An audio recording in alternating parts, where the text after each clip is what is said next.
sommes à la ville frontalière avec la Mongolie. Ça représente typiquement la ville nouvelle en Chine. Et de ça, on a beaucoup. C'est la nouvelle Chine, c'est comme ça. Bien sûr, on voit bien qu'on n'est pas en Europe, mais enfin, la Chine y a perdu un peu son âme. Hein, très porteur. Hein? C'est la fin de la Chine. Là, on est le 28 juillet et nous partons en direction de la frontière chinoise mongole. Hier soir, nous sommes arrivés là, au milieu du désert, enfin, non, au début du désert du Gobi. Et nous avons fait un bivouac autour d'un village de yourtes, comme vous avez vu sur les images, mais qui est fait surtout pour vous allez rire, les retraités de la SNCF mongole. Voilà.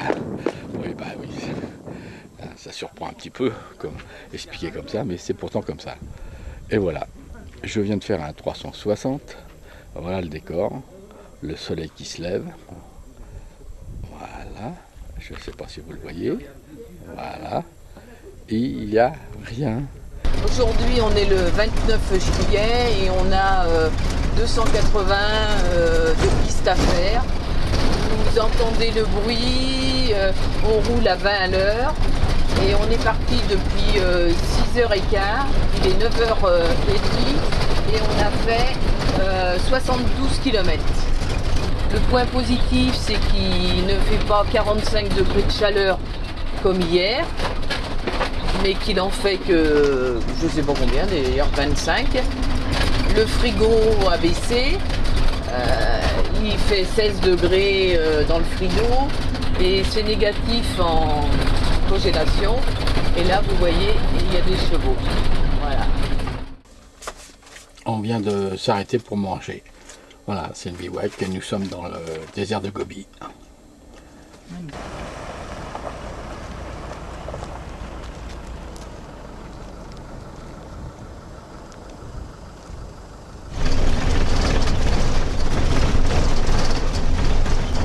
D'entendre, c'est le camping-car sur la tôle ondulée.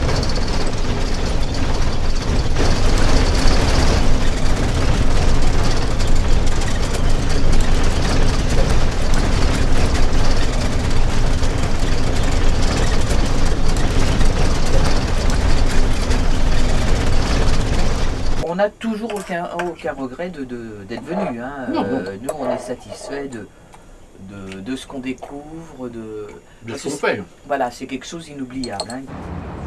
Aujourd'hui, dimanche 31, nous sommes en visite de Ulaanbaatar. Et là, nous sommes sur la grande place d'Ulaanbaatar et c'est l'Assemblée. C'est là que siège le gouvernement. C'est un style particulier, mais mon Dieu, c'est pas choquant, c'est pas mal.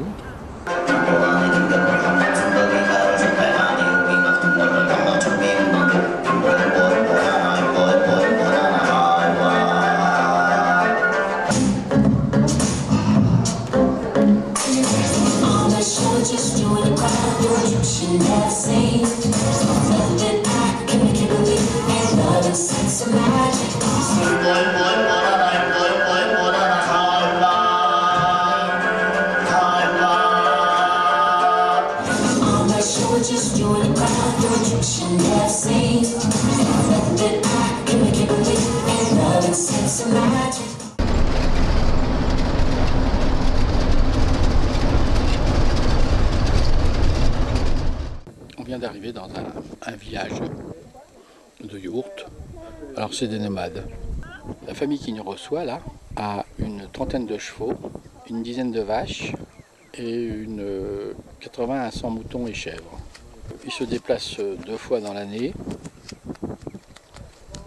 L'hiver, ils vont à une vingtaine de kilomètres plus loin, car ici, il n'y a plus assez de pâturage pour les bêtes. Voilà.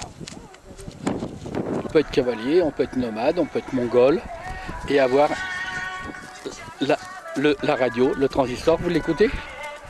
On l'entend. Et voilà.